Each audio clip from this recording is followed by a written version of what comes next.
Hello students, welcome to catalyst institute. मैं हूं सोनिया और आज हम करेंगे numericals of solutions chapter 1 class +2 chemistry.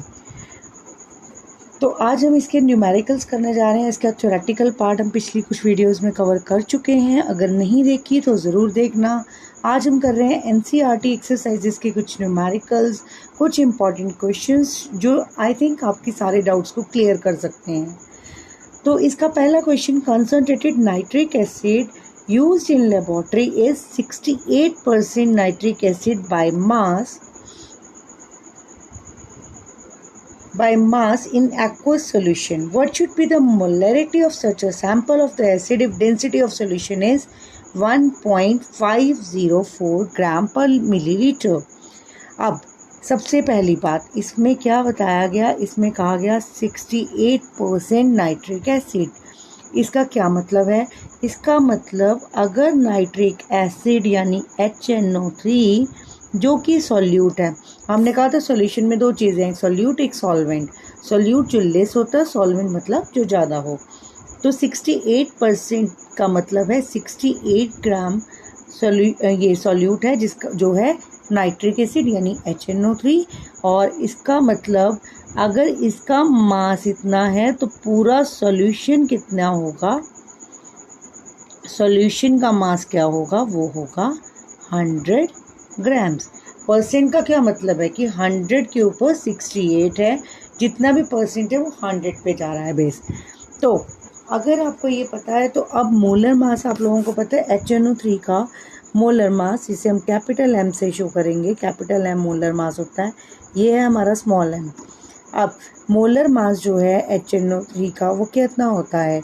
H होता है 1, नाइट्रोजन क्या है? नाइट्रोजन मतलब 14 और ऑक्सीजन मतलब 16 × 3। ठीक है जी। तो टोटल कितना बन जाएगा? इसका मास बन जाएगा 63 ग्राम पर मोल। अब 63 ग्राम पर मोल का मतलब अब हम इसमें निकाल सकते हैं कि नंबर ऑफ मोल्स कितने होंगे HNO3 के।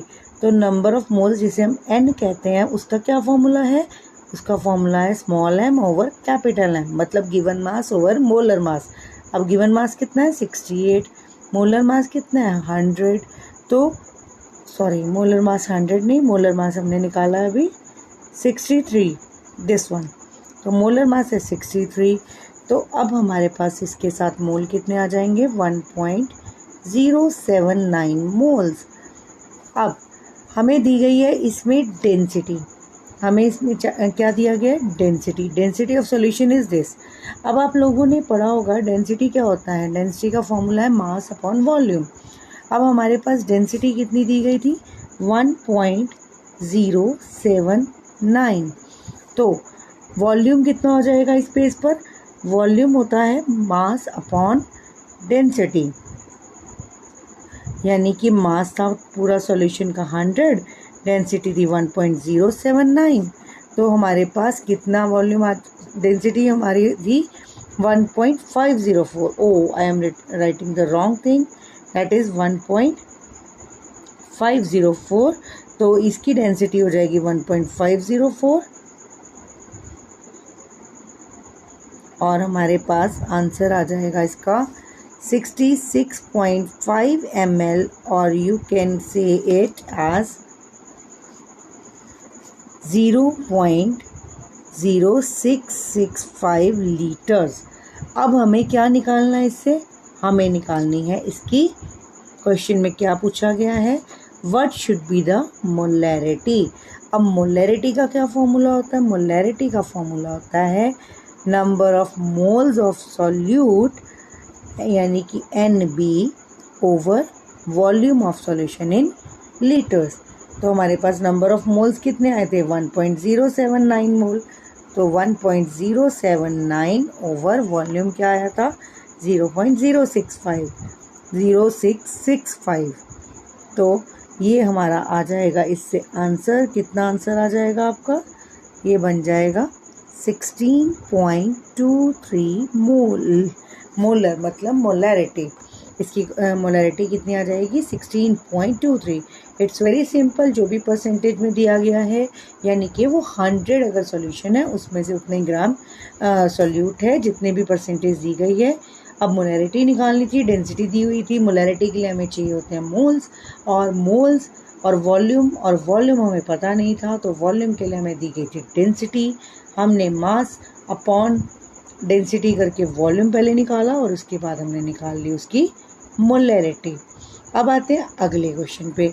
अगला क्वेश्चन कहता है how many ml of 0.1 molar HCl are required to react completely with 1 gram mixture of Na2CO3 and NaCO3 containing equimolar amounts of the two।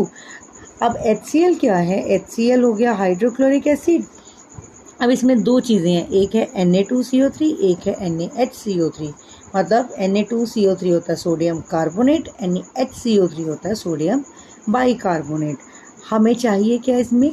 हमें बताने हैं कितना HCl हमने यूज़ किया है इनके दोनों के साथ रिएक्ट करने के लिए। अब सबसे पहले हम कैलकुलेट करते हैं number of moles of components in the mixture. मतलब अगर हम कहते हैं कि Na2CO3 है, वो अगर हमारे पास मिक्सचर में नंबर ऑफ जो Na2CO3 है, अगर हम कहते हैं मिक्सचर में कितना है, मान लीजिए ये है x ग्राम, तो और NaHCO3 कितना है इसके लिए NaHCO3 क्योंकि ये इक्विमोलर हैं, तो हम ये कह देंगे कि ये हो जाएगा 1 माइनस x ग्राम।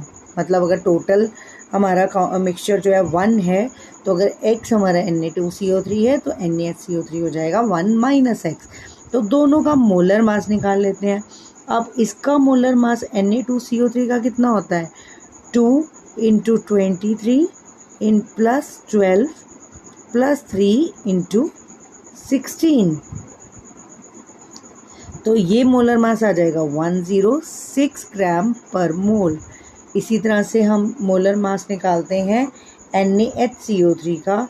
ये मोलर मास था इसका, और इसका मोलर मास क्या होगा NaHCO3 का मोलर मास, ये हमारे हो जाएगा, अगर हम कर लेते हैं 23 प्लस 1 प्लस 12 प्लस 3 इंटू 16 यानी कि 84 ग्राम पर मोल। अब दोनों का निकल गया। अब हमें दोनों के मोल्स पता होना भी ज़रूरी है। मोल्स कैसे आएंगे? मोल्स हैं Na2CO3 के, पहले मोल्स देखते हैं वो क्या होंगे। गिवन मास, अब गिवन मास क्या था x और मोलर मास क्या था 106। ऐसे ही इधर हम निकालते हैं number of moles of NaHCO3 के, वो क्या हो जाएंगे गिवन मास यानी कि 1 माइनस x ओवर ये मोलर मास यानी कि 84 ग्राम पर मोल। अब हमें पता है कि दोनों ही इक्विमोलर है। इक्विमोलर मतलब दोनों की मोलैरिटी इक्वल चल रही है, दोनों के मोल्स इक्वल हैं। तो अगर दोनों के मोल्स इक्वल हैं, that means x upon 106 that should be equal to x upon 106 that should be equal to 1 minus x over 84। अब इनको पूरे को सॉल्व कर लेते हैं क्रॉस मल्टीप्लाई से, तो हमारे पास आ जाता है 106 minus 106x that equals to 84x। तो x की वैल्यू इसलिए हमारे पास कितनी निकल आएगी, x की वैल्यू 106 अपॉन 190 दैट मीन्स 0.558 ग्राम। ठीक है जी, तो ये हमारे आ गए इक्विमोलर हैं, तो हमारे पास x की वैल्यू आ गई। अब हम x की वैल्यू से Na2CO3 के मोल्स भी अच्छे से निकाल लेंगे और इसमें भी वैल्यूज़ x की पुट करके, तो Na2CO3 के कितने मोल्स आ जाएंगे, वो आ जाएंगे Na2CO3 के नंबर ऑफ मोल्स हो जाएंगे 0.558 ओवर 106 दैट मीन्स 0.00526। ऐसे ही NaHCO3 के कितने हो जाएंगे NaHCO3, इसके आ जाएंगे हमारे पास 1 minus 0.558 over 84. That means that equals to 0.442 upon 84 and इसका आंसर निकल आएगा 00526। अब हमारे पास दोनों के मोल्स आ गए। अब पर उन्होंने क्वेश्चन क्या पूछा था, उन्होंने पूछा कि कितने ml चाहिए आपको HCl के। तो ml कितने HCl के चाहिए हमें, इसके लिए तो हमें उसके लिए रिएक्शन पता होनी ज़रूरी है कि अगर हम Na2CO3 को रिएक्ट करवाते हैं HCl से 2HCl से, तब हमारे पास क्या आएगा, हमारे पास आएगा 2NaCl plus H2O plus CO2। लेकिन अगर हम सोडियम बाइकार्बोनेट यानी NaHCO3 से रिएक्शन करते हैं इसकी, तो ये होती है HCl से NaCl plus H2O plus CO2। अब इसका मतलब इसमें 1 मोल ने कितने HCl चाहिए थे, 2 मोल्स, और इसमें 1 मोल को कितने चाहिए थे, 1 ही चाहिए थे। तो हम दोनों का निकाल लेते हैं कि अगर 1 मोल है Na2CO3 का, उसको चाहिए HCl, required HCl that equals to 2 moles. तो यानी कि, और हमारे पास वैसे मोल्स कितने थे, हमारे पास मोल्स थे इसके 0.00526 मोल्स। तो उसको कितने चाहिए होंगे, हम इनको सिंपली इसको 0.00526 को मल्टीप्लाई कर देंगे 2 से, तो हमारा आंसर आ जाएगा 0.01052 मोल्स।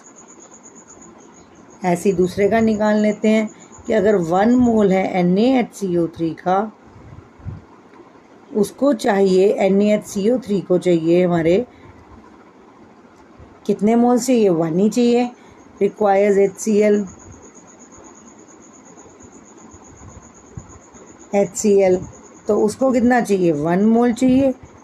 तो फिर इसका मतलब अगर हमारे पास जो टोटल मोल्स थे, यानी कि टोटल मोल्स थे 0.00526, क्योंकि इसके लिए कितने चाहिए, तो इसके लिए कितना रिक्वायर होगा, इसके लिए सेम रहेगा क्योंकि 1 से मल्टीप्लाई होगा।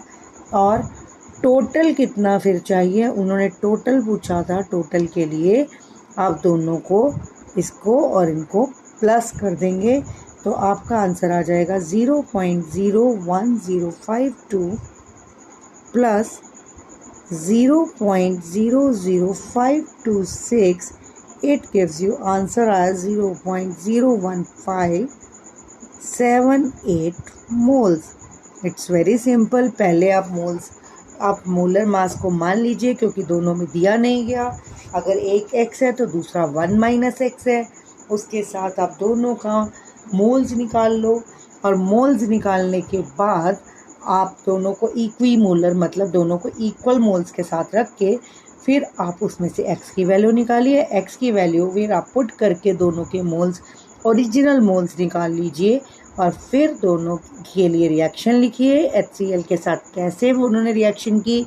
Na2CO3 को चाहिए 2 HCl, लेकिन इसको चाहिए 1 HCl, तो इसके मतलब 1 मोल के लिए थे 2 मोल्स, तो इसलिए हमने 2 से मल्टीप्लाई किया। और 1 मोल NaCO3 को चाहिए था 1 मोल ओनली, तो इसलिए हमने उसे 1 से मल्टीप्लाई किया, और एंड में हमने उनका टोटल निकाल दिया। That is your answer. ठीक है, बट अभी आंसर में एक और पॉइंट रह गया, वो था to calculate the volume of 0.1 molar HCl। ये चीज़ तो उन्होंने पूछी थी लास्ट में, हमने तो अभी तक निकाल दिया कि टोटल HCl कितना चाहिए। तो इसको निकालने के लिए कि हमें स्टेप 3 आ गया कि हमें बताना है कितने मोलर 0.1 HCl का कितना वॉल्यूम चाहिए। तो हम कहते हैं कि अगर 0.1 मोल जो है 0.1 मोल जो है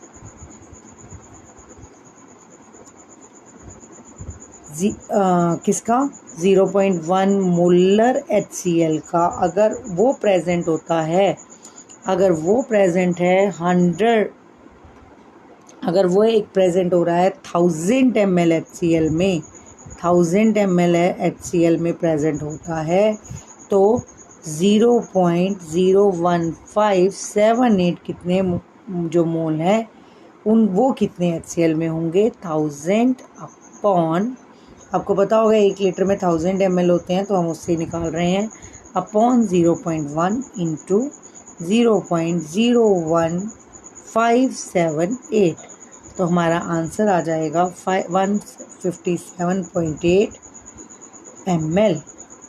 तो आपके इसमें उन्होंने एट लास्ट जो पूछा था कितने ml चाहिए, हमने उसको दिखा दिया कि हमें कितने ml की ज़रूरत पड़ी, 157.8 ml। तो आज आइए चलते हैं थर्ड क्वेश्चन पे। थर्ड क्वेश्चन था कि एक सॉल्यूशन है ग्लूकोज का और वाटर के अंदर, वो से बोला गया 10% W मतलब वेट बाय वेट, तो उसमें मोलैलिटी एंड मोल फ्रैक्शन हमें बतानी है हर कंपोनेंट की।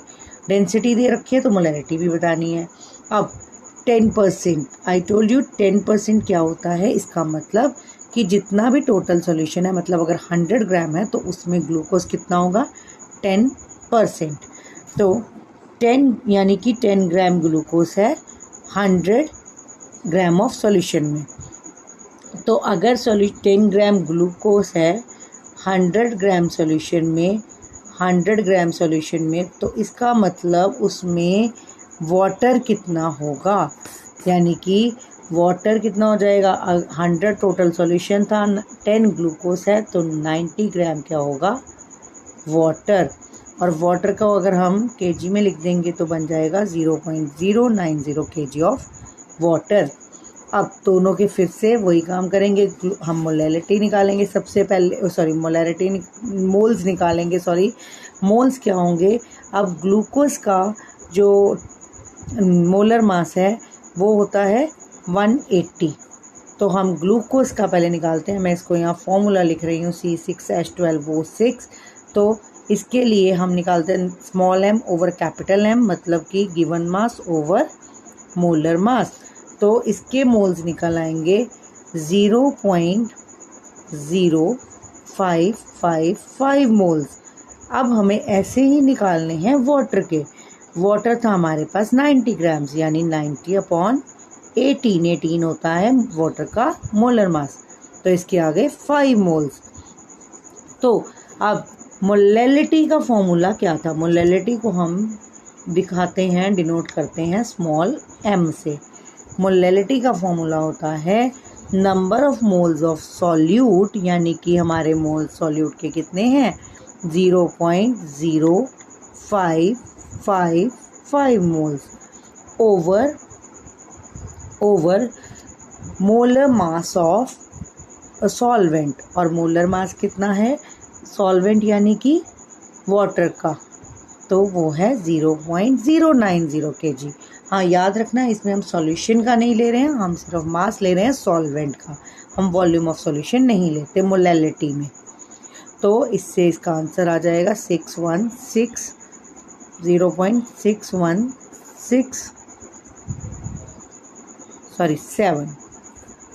अब हमारे पास ग्लूकोज जो है, या अगर हम ग्लूकोज को x मान लें, अब हमें पता है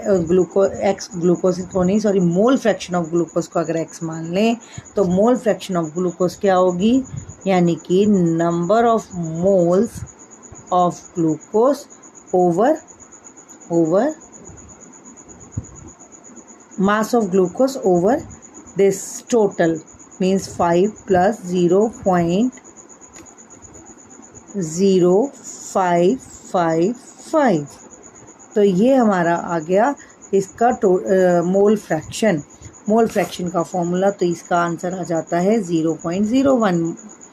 और अगर ये ग्लूकोज की थी C6H12O6 के लिए थी, तो अब हमें पता है टोटल मोल फ्रैक्शन हमेशा ही 1 होती है। तो हम दूसरी मोल फ्रैक्शन निकालने के लिए सारा फॉर्मूला दोबारा लगाने की कोई ज़रूरत नहीं, बस पहले वाले को 1 से माइनस करते हैं, तो बन जाता है 0.99।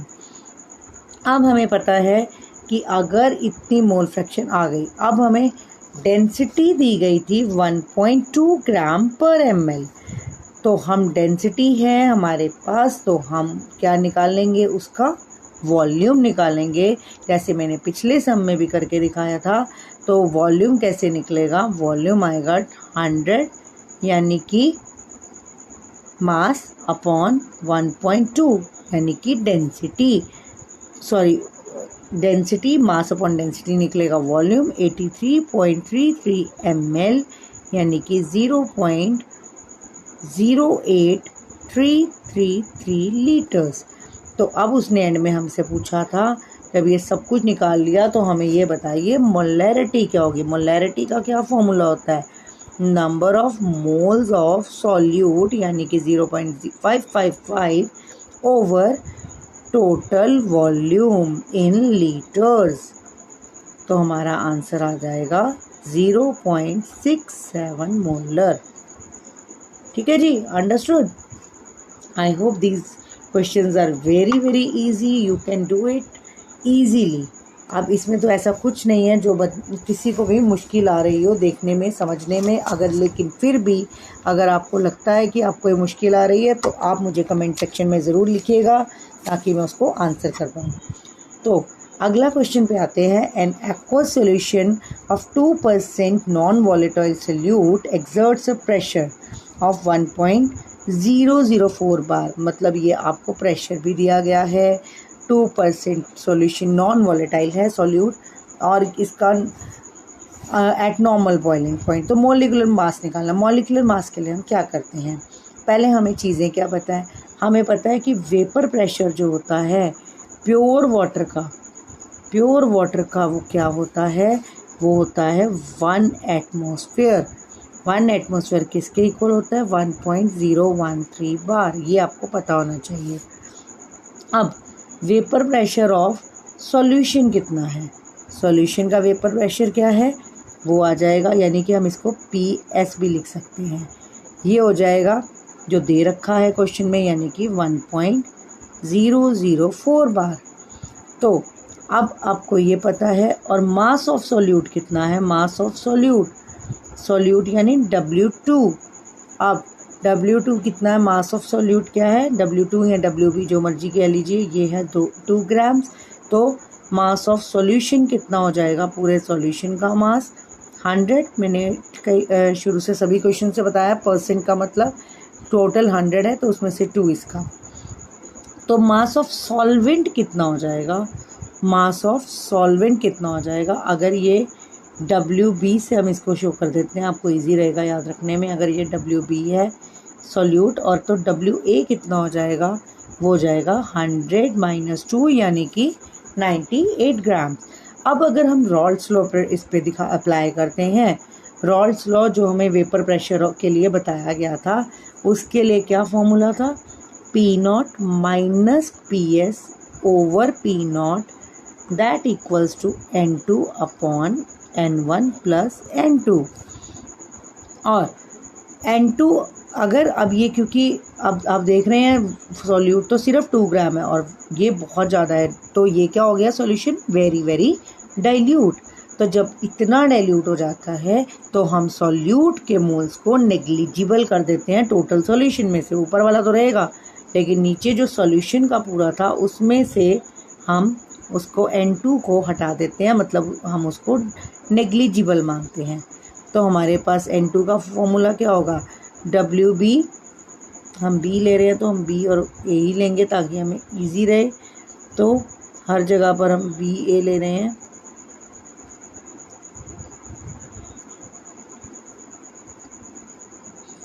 अब हम यहाँ पर सिर्फ NA ले रहे हैं और यहाँ पर NB, यानी कि हम ले रहे हैं WB over MB over WA over MA। तो हमारे पास इसको सॉल्व करेंगे, हम इनकी वैल्यूज़ इसमें पुट करेंगे। हमें P0 - PS की वैल्यू पता थी, P0 था 1.013, PS था 1.004 ओवर टोटल P0 यानी कि pure solvent that is 1.013 again, that equals to WB over MB, that WB था 2, MB था हमारे पास, MB हमें नहीं पता, हमें निकालना है। और MA अपॉन WA, MA कितना है 18 और WA कितना है वो है 98। तो जब हम इसको MB के लिए सॉल्व करेंगे, MB के लिए सॉल्व करने के बाद यहाँ करते हैं MB के लिए सॉल्व, MB के लिए सॉल्व करेंगे तो ये बन जाएगा 2 इंटू 18 ओवर 98 इंटू 1.013 अपॉन 0.009, यानी कि 41.35 ग्राम पर मोल। ठीक है जी, इट्स वेरी इजी। आपको सिर्फ vapour lowering in vapour pressure के में का फॉर्मूला लगाना है और उसमें से क्या निकालना है, हमें निकालना है मोलर मास ऑफ सॉल्यूट। फिर आता है अगला क्वेश्चन कि एक 5% सॉल्यूशन है, हमें 5% सॉल्यूशन में by mass of cane sugar in water has freezing point of 271 kelvin. Calculate the freezing point of 5% glucose in water if freezing point of pure water is this। अब हमें molality सबसे पहले निकालनी पड़ेगी। Molality क्या है, क्योंकि ये सब किसके इक्वल होते हैं, मोलैलिटी के इक्वल हो जाते हैं। तो मोलैलिटी किसके इक्वल है, 5 क्या था 5% ग्लूकोज, यानी कि अगर 100 ml पूरा वाटर था तो उसमें से ग्लूकोज था 5। अगर 100 सॉल्यूशन था तो उसमें सॉल्यूशन नॉट वाटर, 100 सॉल्यूशन था तो उसमें था 5 हमारा ग्लूकोज। तो 5 अपॉन ग्लूकोज का हमारे पास केन शुगर का फॉर्मूला हमारे पास कितना है, 5% केन शुगर की पहले बात कर रहे हैं, ग्लूकोज की बाद में कर रहे हैं। तो अगर हम शुगर की बात करते हैं, शुगर का फॉर्मूला होता है C12H22O11। तो अगर आप इसका मोलर मास निकालेंगे तो निकलेगा 342। तो इसको हम मल्टीप्लाई करते हैं इंटू 1000 अपॉन 100, तो ये हमारा आएगा, क्या आ जाएगा हमारे पास 0.146। मोलैलिटी का फॉर्मूला लगाया मैंने, number of moles upon weight of solvent into 1000। तो ये हमने फॉर्मूला लगाया इसमें। और फिर उसके बाद हम डेल्टा TF निकाल लेते हैं। डेल्टा TF कितना है शुगर का, वो बन जाएगा, टोटल था हमारे पास 273.15 केल्विन, ये दिया हुआ था क्वेश्चन में। तो हम इसमें से अगर 271 माइनस कर देते हैं तो हमारे पास क्या आ जाता है 2.15 डिग्री। तो ये है डेल्टा TF, मतलब इसका क्या मतलब है, डिप्रेशन इन फ्रीजिंग पॉइंट, यानी कि फ्रीजिंग पॉइंट में चेंज होना जो कम हो रहा है, पहले से ओरिजिनल से कम हो गया। अब हमारे पास डेल्टा TF का फॉर्मूला आता है, delta TF is equals to KF into M। तो KF इंटू M, तो KF इंटू M के लिए हम अब KF की वैल्यू निकाल देंगे। KF की वैल्यू है 2.15 ओवर 0.146। तो इससे हमारे उसके बाद KF की वैल्यू को हम पुट करके निकाल सकते हैं अपनी मोलैलिटी। मोलैलिटी कैसे निकलती है ग्लूकोज के लिए 5 ओवर, अब ग्लूकोज का फॉर्मूला था 180, ठीक है, हमने यहाँ से KF निकाल लिया, उसकी वैल्यू हम इस ग्लूकोज वैल्यू में पुट कर देंगे। तो हम पहले इसकी मोलैलिटी निकालेंगे जो कि निकलेगी 0.278 और फिर उसे हम डेल्टा TF निकालेंगे जो निकलेगा 2.15, यानी KF की वैल्यू, ये वाली पूरी वैल्यू, ओवर 0.146 इंटू 0.278, तो हमारे पास आएगा 4.09। लेकिन ये निकला डेल्टा TF, हाँ, ये यानी कि डिप्रेशन इन फ्रीजिंग पॉइंट। लेकिन हमें तो चाहिए सिर्फ फ्रीजिंग पॉइंट ग्लूकोज का, तो हम फ्रीजिंग पॉइंट कैसे निकालेंगे, हम फ्रीजिंग पॉइंट ग्लूकोज का निकालेंगे इस 273.15 से, जो था हमारे पास ओरिजिनल वाला, हम उसमें से फ्रीजिंग पॉइंट ग्लूकोज का निकालने के लिए ओरिजिनल में से ये जो डिप्रेशन हुआ है 4.09 का, इसे माइनस कर देंगे 269.06 केल्विन। तो ये हो गया आपका कि कितना उसमें फ्रीजिंग पॉइंट है ग्लूकोज का वाटर में, अगर प्योर वाटर का हमें पता था। आई होप ये क्वेश्चंस आपको समझ आ गए हों। ना समझ आए तो प्लीज़ कमेंट सेक्शन में और पूछना। वैसे क्वेश्चंस और भी बहुत हैं, लेकिन क्योंकि वीडियो ज़्यादा लंबा हो जाएगा तो आप पहले इतने ट्राई कीजिए। अगर आप और चाहते हैं तो हमें ज़रूर कमेंट में बताइएगा ताकि हम नई वीडियोस ला सकें। ऐसे ही और नई अच्छी वीडियोस को हमारे लाने के लिए आप हमारे चैनल को सब्सक्राइब करें, शेयर करें, कमेंट करें, लाइक करें और हमारे इंस्टा अकाउंट को भी ज़रूर देखें, जिसका हमने आपको लिंक दिया है डिस्क्रिप्शन बॉक्स में। तो मिलते हैं अगली वीडियो में। लेकिन अगर आप चाहेंगे कि ऐसी इनके रिलेटेड वीडियोस और बनाई जाएं तो प्लीज़ हमें कमेंट सेक्शन में बताइएगा। तो आज के लिए बस इतना ही, मिलते हैं अगली वीडियो में। तब तक के लिए थैंक यू।